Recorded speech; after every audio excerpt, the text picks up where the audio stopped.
Hello दोस्तों, आज की इस वीडियो में बात करेंगे अगर आप कंप्यूटर या फिर पीसी लेना चाहते हैं तो आपका कितना खर्चा आएगा। इस वीडियो पे पूरा बताएंगे कैसे आप असेंबल कराएंगे। अगर आपके पास कम बजट है या फिर आपका जैसे गेमिंग का है या फिर आपका एडिटिंग, जिस कैटेगरी का आप लेना चाहते हैं, जैसे कि एक नॉर्मल काम के लिए, जैसे कि जो भी आपको लेना है, या चाहे आप नेट से कोई भी काम कर रहे हैं या फिर अपने दुकान जैसे आपको फ़ोटो वोटो एडिट करना है या फिर जो भी कोई डाटा वाटा एंट्री करना है, तो इन सारे टोटल जो काम है आप कैसे करेंगे और किस कैटेगरी का पीसी आप असेंबल कराएंगे तो आपका ये जो काम है ये हो जाएगा। तो सबसे पहले बात करते हैं कि जैसे कि आपको पता ही होगा, अगर आपको बजट का मान लीजिए 20,000 है और 20,000 के अंदर आपको टोटल हर एक चीज़ चाहिए, तो क्या क्या आपका हो सकेगा, आपको इस वीडियो पे कंप्लीट जानकारी मिलेगा। और वीडियो को कंप्लीट आप देखिएगा तो ही आप समझ पाइएगा। सबसे पहले बात करते हैं कि अगर एक मॉनिटर को आप लेते हैं तो एक मॉनिटर कम से कम दाम आप 5 से 8,000 के बीच में आपका हो जाएगा। एक मॉनिटर बढ़िया क्वालिटी का आप लेते हैं तो 8,000 से 10,000 के बीच में जाएगा, लेकिन एक काम चलाओ मॉनिटर आप लेते हैं तो आपको 5,000 से लेकर 8,000 के बीच में हो जाएगा।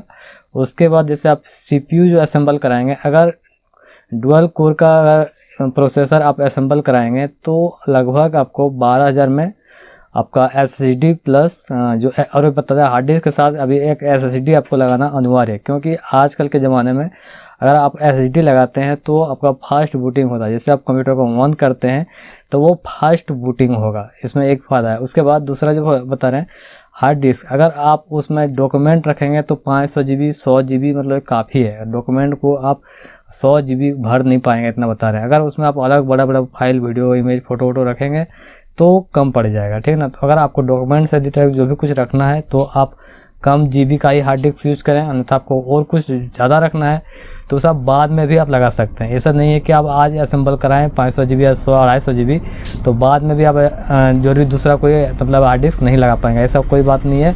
आप जब चाहे 1 TB 2 TB जितना TB आपको लगाना है हार्ड डिस्क अपने कंप्यूटर में इंस्टॉल कर सकते हैं। उसके बाद बताते हैं कि एसएसडी जो लगाएंगे वो आपका जितना सारा विंडो 10, विंडो 7, विंडो जो भी 8 है, वो जो सॉफ्टवेयर है आप उसमें इंस्टॉल करेंगे। उससे क्या होगा कि आपका जो, जैसे मैंने बताया पिछले बार कि जैसे आप कंप्यूटर को ऑन करेंगे तो फास्ट बूटिंग होगा। उसके बाद इसमें आपको 3-4 चीज़ लगता है, जैसे कि पहला हो गया सीपीयू, दूसरा मॉनिटर, फिर आपको आ गया आपका माउस, कीबोर्ड। तो ये सब कम से कम आपका माउस का कम दाम में लीजिएगा तो 100-150 में भी मिल जाता है और कीबोर्ड भी 200-250 में मिल जाता है। ये सब तो कम खर्चा हुआ। उसके बाद एक जो यूपीएस लीजिएगा तो यूपीएस कम से कम 200,000 से लेके आपको 3,000 के बीच में आएगा। तो समझ लीजिए उधर 12 और 8 बताए थे, 20-22 हज़ार में आपका काम चलाओ मतलब कि एसएमपी कंप्यूटर बन जाएगा, ऐसा फिक्स है। अगर आप i3 प्रोसेसर लीजिएगा तो आपका हो सकता है 30 के लगभग में आपका जाएगा, ठीक ना। अगर आप डुअल कोर लेते हैं तो डुअल कोर आपको 20,000 के आसपास में हो जाएगा, 20-22 इसके अंदर में आपका असेंबल हो जाएगा। लेकिन अगर आप असेंबल जैसे मैंने बताया उस तरह आप कीजिएगा तो अगर आप ज़्यादा 1 TB 2 TB आप लगा लीजिएगा तो उसमें ज़रा सा आपका मतलब कि दाम भागते जाता है और आपका जो लास्ट में जो प्राइस लिस्ट है वो बड़ा बन जाता है। अगर आपके पास 20,000 या फिर 15,000 18,000 का बजट है तो एसएमपीएस के साथ, जैसे सॉरी सीपीयू जो होगा वो कम से कम डुअल कोर ही आपको असेंबल कराना है। उसके बाद आप मॉनिटर चाहे कम दाम का ले सकते हैं या फिर जो आपका यूपीएस है वो भी कम दाम का ले सकते हैं। लेकिन जो बताया कि डुअल कोर से नीचे का प्रोसेसर आपको नहीं लेना है। और आज के टाइम में कम से कम 2 GB रैम, आजकल तो 4 GB फिक्स है, लेकिन आपको 2 GB कम से कम आपको रखना है। तो आप जो भी जैसे डॉक्यूमेंट और ब्राउजिंग वाला जो भी काम है ये सब कर लेंगे। और अगर आपको ज़्यादा कुछ काम करना हो तो आप हमें कमेंट सेक्शन में बताइए कि आपको क्या करने के लिए आप कंप्यूटर को असेंबल करना चाहते हैं।